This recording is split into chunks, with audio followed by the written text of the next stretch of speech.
আমাদের সঙ্গে রয়েছেন বিএনপি চেয়ারপারসনের উপদেষ্টা অ্যাডভোকেট ফজলুর রহমান। ফজলুর ভাই, আপনি আমি সরাসরি বলি, আপনি এখানে আসবেন এই ঘোষণার পোস্টে দর্শকদের মধ্যে অনেকে মন্তব্য করেছেন যে আপনি আওয়ামী লীগের এজেন্ট। কেউ বলছেন আপনি বিএনপিকে আওয়ামীকরণ করতে চাইছেন। আমাদের প্রশ্ন, আপনি যেভাবে বক্তব্য রাখছেন সম্প্রতি, এই বক্তব্য কি আপনার দল আপনাকে সমর্থন করছে কিনা বা আপনার দলের পক্ষ থেকে কেউ কোনো কিছু বলছে কিনা? অনেক সময় মনে হচ্ছে যে আপনি আওয়ামী লীগের ভয়েসে বা কণ্ঠে কথা বলছেন বা আওয়ামী লীগের সুরে সুর মিলিয়ে কথা বলছেন। ফজলু ভাই, আপনি যদি আমাদের একটু বলতেন। আমি আওয়ামী লীগের সুরে কথা বলি, আমার দলকে আওয়ামীকরণ করার চেষ্টা করছি, এত বড় মানুষ যে আমার কথায় বিএনপি আওয়ামী লীগের আওয়ামীপন্থী হয়ে যাবে, তাহলে তো আমার মতো এত বড় মানুষ আর এই দেশে নাই। আসলে আমি যদি আমার দলের বিরুদ্ধে কথা বলতাম, তাহলে তো আমার দল তো একদিন আমাকে জিজ্ঞাসা করতো। আপনারা কি কোনো পত্রিকায় বা কোনো টকশোতে বা কোনো ইউটিউবে দেখেছেন যে আমার দল আমাকে জিজ্ঞাসা করেছে যে আপনি কেন এইরকম কথা বলেন? কারণ আমি জানি আমার এই দলটি বিএনপি একটা লিবারেল ডেমোক্রেটিক ফ্রন্ট বা প্ল্যাটফর্ম, পার্টিও বলে অনেকে, লিবারেল ডেমোক্রেটিক। এই দলটি গড়ে উঠেছে একজন নেতার নামে বা একজন নেতা যার নাম শহীদ প্রেসিডেন্ট জিয়াউর রহমান। উনি এই দলটি প্রথমে উদ্যোগ নিয়ে গঠন করেছিলেন, তখন আমি ওই দলে ছিলাম না। এটা না থাকাটা কোনো অপরাধ না। আমি তখন ছাত্রলীগের প্রেসিডেন্ট ছিলাম বা ছাত্রলীগ করতাম বা আওয়ামী লীগ পন্থী বা বঙ্গবন্ধু, সেটা ভিন্ন ব্যাপার। কিন্তু আমি আওয়ামী লীগ ছেড়ে যখন আমি বিএনপিতে গেলাম, সবকিছু জেনে শুনেই বিএনপি আমাকে ওখানে নিয়েছে। এবং বিএনপিতে যখন 2018 সনে আমাদের নেত্রী, দেশ নেত্রী বেগম খালেদা জিয়া জেলে চলে যাবেন 8ই ফেব্রুয়ারি 2018 সন, এর 5 দিন আগে 3রা ফেব্রুয়ারি লা মেরিডিয়ানে একটা মিটিং হয়েছিল উত্তরায়। ওখানে বাংলাদেশে শুধু আমাদের নেত্রী, দেশ নেত্রী বেগম খালেদা জিয়া সবাইকে বলেছে, আমি শুধু আজকে একজনের বক্তব্য শুনবো, ফখরুল ইসলাম আলমগীর, তুমি অ্যাডভোকেট ফজলুর রহমানের নাম ঘোষণা করো। কাজে যিনি সব আমার মাথার উপরের সমস্ত স্থায়ী কমিটির নেতাকে রেখে শুধু ফজলুর রহমানের বক্তৃতা শুনতে চায়, আমার কথায় দলের ক্ষতি হবে এবং দল আমার কাছে জানতে চাবে আমি কি বলেন। না, এটা দর্শকদের কথা। আমাদের মনে হয় যে আমি ওই দর্শকদেরকে চিনি। আমি যেদিন থেকে মুক্তিযুদ্ধের পক্ষে কথা বলা শুরু করলাম, হ্যাঁ, সেদিন থেকে প্রধানত আল বদর রাজাকারের ছেলেরা এবং নাতিরা, তারা সব মিলিত ভাবে আমার বিরুদ্ধে কথা বলা শুরু। এর আগে আমি সবারই কিন্তু সবচেয়ে জনপ্রিয় ছিলাম। আচ্ছা, এই দেশে যে এই যে 5ই আগস্টের আন্দোলন হয়েছে, আমি চ্যালেঞ্জ করলাম, মাসুদ স্বীকার করে, আমার সন্তান তুল্য স্বীকার করবে জানি না, দেশের ভিতরে আমি হাসিনা সরকারের বিরুদ্ধে যা করেছি এবং বলেছি, কোনো বাপকা বেটার সেই বুকের পাটা নাই, প্রত্যেক মুহূর্তে মৃত্যু চিন্তা করে সব কথাগুলো আমি বলেছি। ঠিক আছে ফজলু ভাই, আমি শুধু 2-3টা জিনিস একটু খালি ক্লিয়ার হওয়ার জন্য। এক হচ্ছে যে আমিও আপনার সাথে একমত যে হয়তো আপনার কথাগুলি জামায়াতের এগেনস্টে গেলে জামায়াত এবং তার ছাত্র সংগঠনের লোকেরা নানা ধরনের কথা বলতে পারে। আমি শুধু 2-3টা জিনিস একটু কুইকলি জানতে চাই। 90-এর গণ আন্দোলনের পরে 3 জোটের রূপরেখাতে যখন ছিল কোনো দলই স্বৈরাচার বা রাজাকারদের কাউকে নিবে না, বিএনপি সবার আগের থেকে গিয়ে যখন তাদেরকে নিল বা 2001 সালে যখন তাদেরকে পতাকা দিল গাড়িতে, তখনও কি আপনি একইভাবে প্রতিবাদ করেছিলেন? আমি প্রতিবাদ করা না করার প্রশ্ন না, তখন আমি বিএনপি করতাম না। তখন আমি বাংলাদেশে কৃষক শ্রমিক জনতা লীগ নামে কাদের সিদ্দিকী সাহেবকে নিয়ে, বীরুত্তমকে নিয়ে আমি একটা নতুন দল করেছিলাম, যার নাম কৃষক শ্রমিক জনতা লীগ। এবং 2001 সনে আমি গামছা মার্কার নমিনেশন নিয়ে, গামছা মার্কা নিয়ে ইলেকশন করে আব্দুল হামিদের সাথে কন্টেস্ট করে অনেকে বলে পাশ করছিল, গণায় আমি ফেল করছিলাম, আচ্ছা। তাদের গণায়। ওকে, আমার কথাটা বুঝেন। হ্যাঁ। আমার ওইটা আপনি দেখে নেন, আমার সাথে গামছা মার্কা এবং নৌকা মার্কা ভোটের ডিফারেন্স কত ছিল। যা হোক, আমি সেটা বলতে চাই না। হ্যাঁ। কাজে আমার তখন প্রতিবাদ করা না করা, আমি তখন আরেকটি রাজনৈতিক দল করতাম। এখন যদি আপনি আমাকে আইসা 26 বছর পরে জিজ্ঞাসা করেন না। আপনি প্রতিবাদ করছিলেন কিনা, আমি তো সেদিন বিএনপি করতাম। ওকে, এটুকু আমার জানার ছিল। আপনি যখন বিএনপিতে জয়েন করেন তখন কি এই ব্যাপারগুলিকে এভাবেই দেখে আসতেছেন? তো আপনি যখন বক্তৃতা দিচ্ছেন, বেগম জিয়াও শুধু আপনাকে শুনতে চাচ্ছেন, তখনও কি আপনি এই ব্যাপারগুলিকে এইভাবেই পাশে আসছেন? কেন আমি এই প্রশ্ন করছি, আমরা কিন্তু দেখেছি যে বিএনপির বর্তমানে যিনি ভারপ্রাপ্ত চেয়ারম্যান আছেন, তিনি বঙ্গবন্ধুকে পাক বন্ধু বলেছেন একাধিকবার। তো সেইটা আপনার রাজনীতির সাথে ঠিক নাকি? বিএনপি একটি বহু মতের দল। আমি বলি বিএনপি, আমি বললাম বহুমতের প্ল্যাটফর্ম। এখানে অনেক ফুল আছে এই বাগানে, আচ্ছা। অনেক ধরনের ফুল আছে। ওকে, ওকে। আমি সেখানে গেছি এবং কথা বলেই গেছি। তখন তারেক রহমান সাহেব দেশে ছিলেন না। ওকে। আমি যখন বিএনপিতে গেছি, দুনিয়ার কেউ বিএনপি করে না। 2006 সনের নভেম্বরের পরে আমার কথাটা খুব বুঝার চাই, কেউ বিএনপি করে না। হ্যাঁ। জামাতও বিএনপি থেকে সরে গেছে। আমি যখন বিএনপিতে গেছি তখন তারা দূরে দূরে চলে গেছে, 111 আইসা গেছে। আমার কথাটা বুঝেন, আমি তখন কিন্তু বিএনপিতে গেছি দুঃসময়ে, এবং আমি সব কথা বলে গেছি। আমার কথাটা খুব ক্লিয়ার। আমি দেশনেত্রী বেগম খালেদা জিয়া কি বলবো, কি করব, আমি ক্লিয়ার বলে গেছি, আমি আপনার দল করব, আপনি আমাকে চান। দেখেন, উনি কিন্তু এখনো জীবিত। কাজে উনি কথাটা লন্ডন থেকেও শুনবেন, সবাই শুনবে। আমি ওনাকে বলছি, আপনাকে আমি সাংঘাতিক পছন্দ করি, মারাত্মক ভাবে। যখন আমি ছাত্রলীগের প্রেসিডেন্ট ছিলাম তখন আপনাকে আমি ভীষণ পছন্দ করতাম। আপনার নিজস্ব চিন্তাধারার জন্য আপনি সব মানুষকে সম্মান করেন। তবে নেত্রী, আপনি যদি আমাকে নেন, একটা কথা বলে দেয়, আমি কোনো কারণে মুক্তিযুদ্ধের আদর্শের বাইরে যাব না। মুক্তিযুদ্ধের আদর্শের বাইরে যাব না। আমার মতো করে আমি কথা বলবো। এতে যদি আপনি আমাকে নেন, নিবেন, না হলে নিয়েন না। আমি সব কথা বলেই গেছি। কিন্তু ওকে, আপনারা, আমার মনে হয় যে ফজলু ভাইয়ের কথা আমরা সবসময় শুনে আসতেছি, দর্শকরাও আজকে একটা পরিষ্কার হলেন। আমি ফজলু ভাই, আমি একটু প্রশ্নটা আপনাকে করে রাখি। আপনি মুক্তিযুদ্ধের আদর্শের বাইরে না যাওয়ার ব্যাপারে আপনার একটা স্পষ্ট অবস্থান আছেন এবং একটা জোরালো অবস্থান আছে। আমি আপনাকে প্রশ্ন করতে চাই যে 53 বছর পার হয়েছে মুক্তিযুদ্ধের পরে, 54 বছর টু বি এক্সাক্ট, মানে নাম্বারের দিক দিয়ে। মুক্তিযুদ্ধের আদর্শের বাইরে বা মুক্তিযুদ্ধের আদর্শের ভিতরে আপনি বাংলাদেশকে কতক্ষণ? আপনার প্রায় সব অনুষ্ঠান দেখি গত 2, 3, 4 বছর ধরে, আপনার কথাবার্তা আমি শুনি। আপনার কাছে কি কখনো মনে হয় ফজলু ভাই, এই সরকার ক্ষমতা আসার পরে আপনি ওদের উপরে একটু বেশি ক্রিটিক্যাল?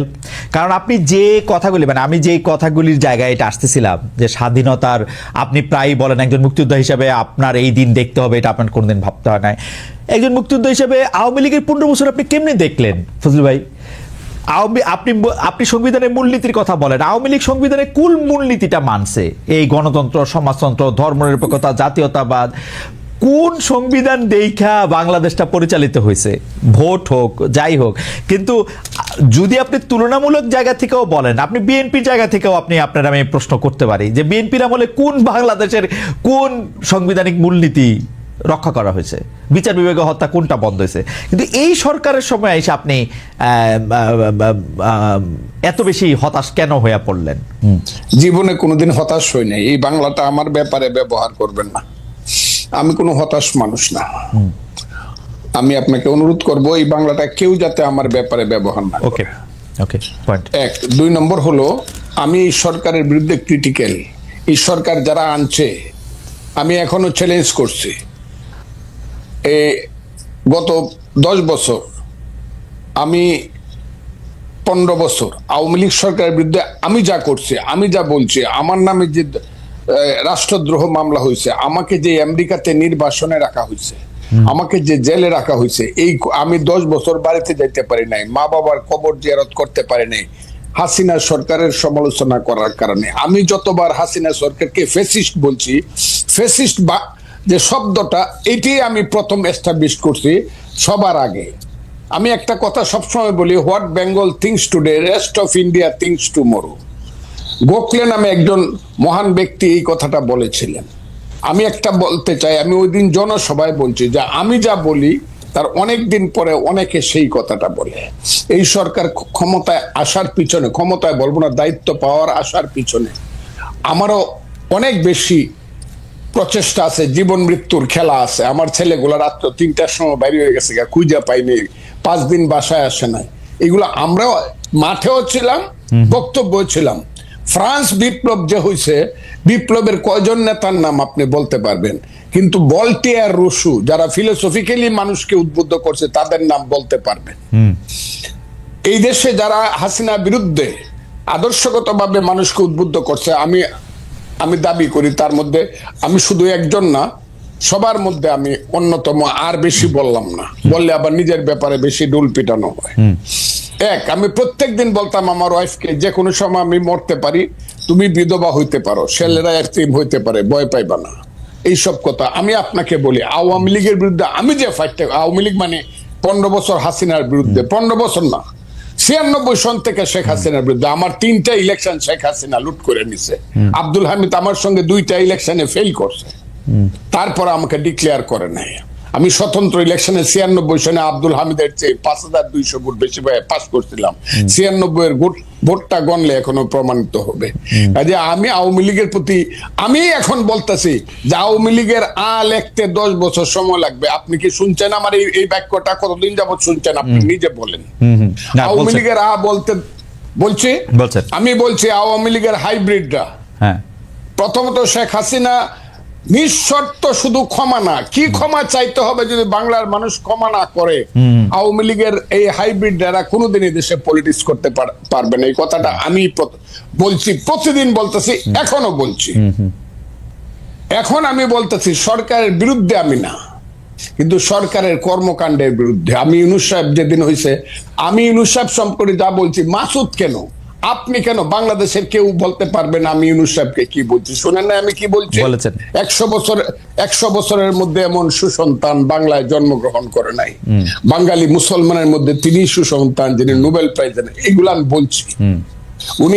আমি 8 তারিখে রাত্র 9:30 উনি যখন শপথ নেন বঙ্গভবনে, আমি সবচেয়ে জোরে হাততালি দিছি।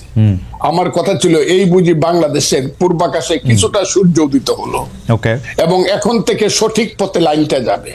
কিন্তু আমি যেদিন থেকে বুঝতে পেরেছি এই সরকার কূটকৌশল করিয়া নন ইস্যুকে ইস্যু বানায়া, ফালতু বাজে কথা বইলা শুধু ক্ষমতাকে প্রলম্বিত করতে চায় বিনা নির্বাচনে, সেদিন থেকে টুকটাক কথা বলা শুরু করছে। টুকটাক আমার কথাটা বলে, আমি কিন্তু প্রথম বলছি ঠিক আছে 2 বছর নেন, এখন কিন্তু 2 বছর বলি না। আমি একটা নিঃশর্ত ভাবে বলছি 2 বছর নেন। আমার দল আমাকে যে তুমি 2 বছর কেন দিলা, আমি বলছি দিছি ইউনূস সাহেবের মতো লোক 2 বছর দেশ চালা। কিন্তু যখন আমি বুঝতে পারছি এই যে মাসুদ বসে আছে, তারা আমাদের সন্তান, তারাই আগামী দিনে এই দেশে রাষ্ট্র চালাবে। আমি খুব দোয়া করব তারা যাতে যোগ্যতা সহকারে রাষ্ট্র চালায়। কিন্তু তাদের যে মূল নেতা বলা হইলো জাতিসংঘে গিয়া, তার নাম হলো বোধহয় মাহফুজ আলম, যাকে মাস্টার মাইন্ড হিসাবে ইউনূস সাহেব পরিচয় করে, এতে আমার কোনো আপত্তি নেই। কিন্তু ও প্রথম দিকে কিছু কাজ করলো আমার ওই সন্তানটি, এবং কিছু কথা বললো, যে কথাগুলোর সঙ্গে আমি সিরিয়া, ইরাক বা মধ্যপ্রাচ্যে কিছু আদর্শিক মিল পাই, আফগানিস্তানে। এই মিলগুলো আমাকে আহত করছে। কেন আহত করছে? তারা গত 6 মাসে 6 মিনিটের জন্য মুক্তিযুদ্ধ কথাটাই বলে নাই। তারা মুক্তিযুদ্ধ বলতে চাইছে 47-কে এবং 24-কে। 24-কে আমি মাথার উপরে ধারণ করি। আমি আবারও বললাম, মাথার উপরে 24-এর জন্য আমার অনেক হৃদয়ে কান্না আছে, সেটা আছে। কিন্তু 47 আর 24-কে, 71-কে যারা বাদ দেয়, 71 হলো মুক্তিযুদ্ধ। এই মুক্তিযুদ্ধের পেট ছিঁড়েই বাংলাদেশের জন্ম। মুক্তিযুদ্ধ হলো বাংলাদেশের মা। কথাটা আমি বলি কিনা বলেন আপনি? না বলেন। মুক্তিযুদ্ধ না হইলে বাংলাদেশ হইতো না। যে মুক্তিযুদ্ধের পেট ছিঁড়ে বাংলাদেশ হলো, সেই বাংলাদেশের উপদেষ্টা হয়ে একজন তার মারে স্বীকার করতেছে না। মারে যে স্বীকার করতেছে না, সে তো সুসন্তান না। কিন্তু ফুলু ভাই, আপনি কি খেয়াল করেছেন যে 1 সপ্তাহ কম আগে জনাব মাহফুজ আলম একটা ফেসবুকে স্ট্যাটাস দিয়েছেন, যেটা শিরোনাম হচ্ছে মুক্তিযুদ্ধ মানে বাংলাদেশ? আমি শুনেছি। তাইলে ওই পেজটা উনি এই বিতর্কটা উনি সৃষ্টি, তাইলে আমি যদি বলি অবশেষে অরিন্দম কহিলা বিষাদে, না, এটা কিন্তু শুনতেন তো? আপনি যেটাকে লিবিয়া, সিরিয়া, ইরাক দেখতেছেন, সেটা কি আপনার কাছে মনে হয় না এটা আপনার ইন্টারপ্রিটেশনে আপনি এরকম দেখতেছেন? আমার ইন্টারপ্রিটেশন তাদের কথায় আমি আপনাকে বলি, তাদের কথায় আমি এরকম দেখতেছি। কেন দেখতেছি? এখন আবার কালকে দেখলাম তারা যে নতুন দল করবে, এটার যে কথাবার্তাগুলো তারা বলছে সব হলো লিবারেল ডেমোক্রেটিক পার্টির কথা। তা আপনি যদি সকালে একরকম কথা বলেন, দুপুরে একরকম বলেন, বিকালে একরকম বলেন, রাত্রে একরকম বলেন, তা আপনি একটা দেশকে কিভাবে পরিচালনা করবেন এবং কিভাবে একটা নতুন দল গঠন করিয়া? কিন্তু ফজলু ভাই, আপনি দেখতেছেন না, এরা তো একটা যুদ্ধের মধ্যে আছে আসলে। এই যুদ্ধ তো শেষ হয় নাই, এরা কিন্তু এখনো এই ভয় পাইতেছে। ফজলু ভাই, আপনার কিন্তু এই ভয় আপনি বহু আগে জয় করে আসছেন, যে এরা কিন্তু এই ভয় এখনো আছে যে একটা আওয়ামী লীগ সরকার আসলে তাদের কি করবে। এরা যখন মাঠে কাজ করতে যাচ্ছে, আপনি জানেন বিভিন্ন রাজনৈতিক দলের নেতাদের কিন্তু ওদের নানাভাবে মোকাবেলা করতে হইতেছে। বাংলাদেশের রাজনীতির মাঠে তাকানো, আমার কথাটা শুনতে হবে আপনাকে। চেতনার দিকে যদি আপনার ঘাটতি থাকে, চেতনায় ঘাটতি। জি, রাজনীতিতে প্রথম আসে ফিলোসফি, ইডিওলজি। রাজনীতির প্রথম কাজ হলো ফিলোসফি, ইডিওলজি। তারপরে আসবে understanding, feelings, realization, theory and practice. Right.